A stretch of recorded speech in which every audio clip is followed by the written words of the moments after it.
use your God power to get everything you ever wanted and live the life of your dreams. The Master's Course. Copyright 2010 by Richard Lee McKim Jr. All rights reserved. Let the quest for knowing begin.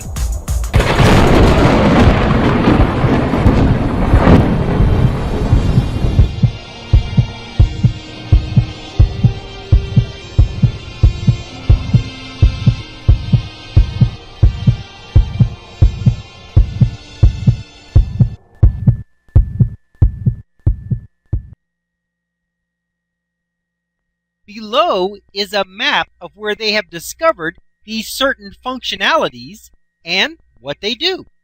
Okay, let's have a look at this illustration.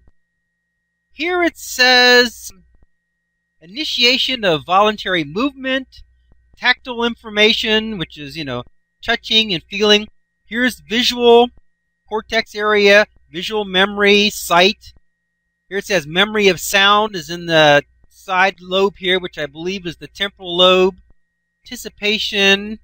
See all these different little things they've got? What they have done is they've probed the brain and they've discovered that certain things are represented there. So when certain parts of the brain, quote unquote, aren't working, then certain parts of the body aren't working as well. So these are basically different areas of the brain that scientists have discovered that do certain things or represent certain things, or certain kinds of things are stored. Now, how did they find that out? Well, they probed lots of brains, and in every single case, every single brain, they found the same kinds of things in the same kinds of areas. So that's led them to the conclusion that those processings, those processes, and those functions, and those functionalities are actually in the brain. Why? Because when that part of the brain is there, the functionality is there. When that part of the brain is missing or damaged, the functionality is gone. The functionality is not available. So they think that it's in the brain. Okay, so that's where they're at. They're believing that all that functionality is really going on in the brain. Okay. Let's continue on. You can quickly see that there are areas for sight, hearing, body movement, emotions, and everything else you can think of. My question is, how did they find these areas and discover what they actually do, and how do they know that they actually function there? Using our radio representation example, I have done some scientific, quote-unquote, research myself. Using the normal scientific approach, I experimented and discovered that this radio had several stations contained, quote-unquote, within the radio dial. When I moved the pointer to different places on the dial, there were certain places that always had sound coming from them. Therefore, I knew that they were the functioning place where those sounds are created and come from. Okay, let's have a look at this illustration. Here's a radio dial. In fact, it's the radio dial we've been using in our illustrations. And take a look at that. In this illustration, I've found four distinct places where there are radio stations. Whenever I put the dial on those four places, there's music coming out. Now, if I move the dial to a different place, there's no longer music. Now, the other thing is that in each of those places is a different kind of music. One place is jazz, and one place is rock, and one place is top 40, another place is country. There's different kinds of music, and they're in different places, and they're on that dial. Now, I wanted to be truly scientific. I wanted to really be scientific about this, just in the same way that the scientists are scientific about the brain. So what I did is I got several radios. In fact, I got a pile of radios.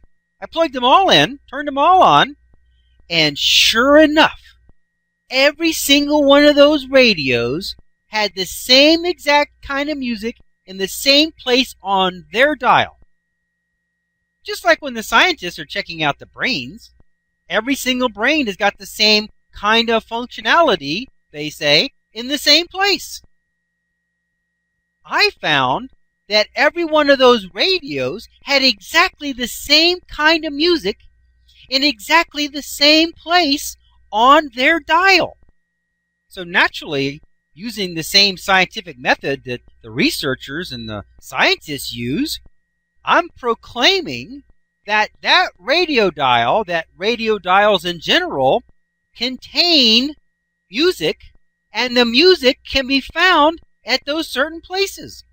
Because every single radio I looked at, every single radio I checked out, had the same music in the same place on the dial. That's where the music was, on the dial. Now, of course, if the patient was dead, they wouldn't get any functionality in the brain, would they, when they were testing it? And sure enough, the same thing with these radios. When the radio was unplugged or turned off or had no power, the music wasn't there anymore. But when the radio was on and alive and functioning, there was music, and it was the same music on every single radio in the same exact places every single time. So, using the scientific method, I've concluded that radio dials have certain kinds of music in exactly a certain place, and it's the same every time. And it's the dial that contains the music. Now, if the radio's dead, then it's no longer functioning. That music is not available.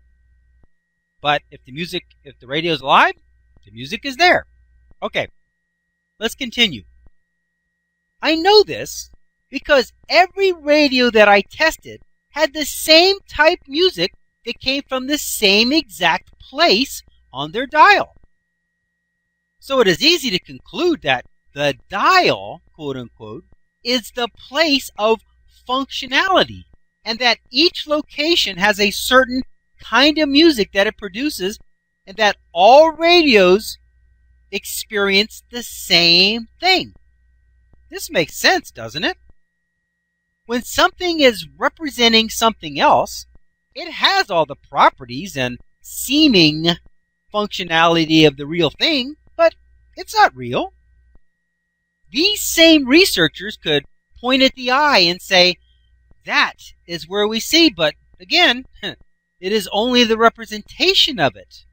They could cut open the eye and point at all kinds of nerves and lenses, and still, it's actually fake. We know that they can easily explain the vision system of the human eye, but can they explain the vision system of the human finger? How about the vision system of the human armpit? After all, we had two sisters who could each see from their armpits. How about the vision system that allows someone to get a close look at Jupiter? Explain that one. You can only explain how things work by pointing at their representations as long as they are functioning in the expected way. That is to say, that when an eye or the brain is functioning in the usual way, you can point and prod all over the representations and get great results. It all makes sense. It is supposed to. You can do the same thing with a radio dial. When it is in this position, it does this, and when it is over there, it sounds like that, etc.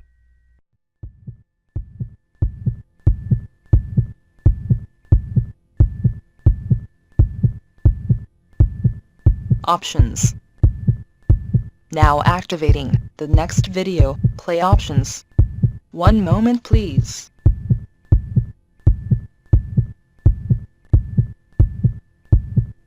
Click on the green arrow to start watching the next video. Or, click on the red arrow to start watching the prior video.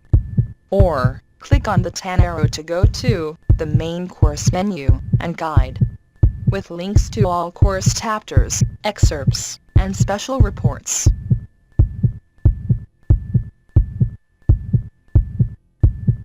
Up next, special video options.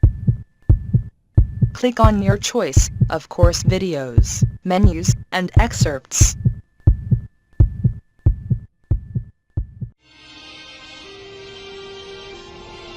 Now switching to the special video options menu and activating the video selection buttons.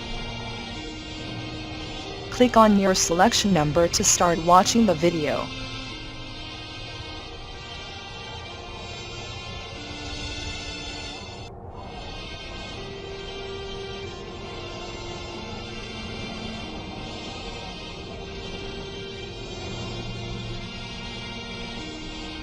"15 seconds till we switch to the next page with the free download information. Pause the video now if you need more time to review the available selections."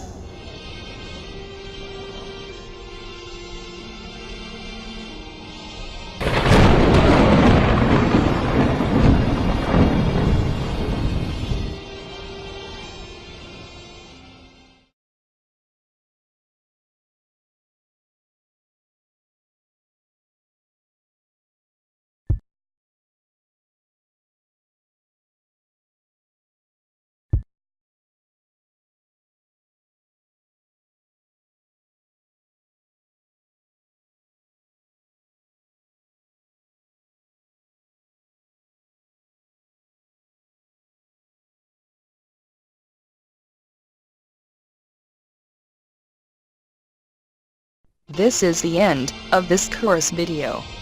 Its video number is listed above. To watch the next video, simply click on the next video in number sequence. Thank you.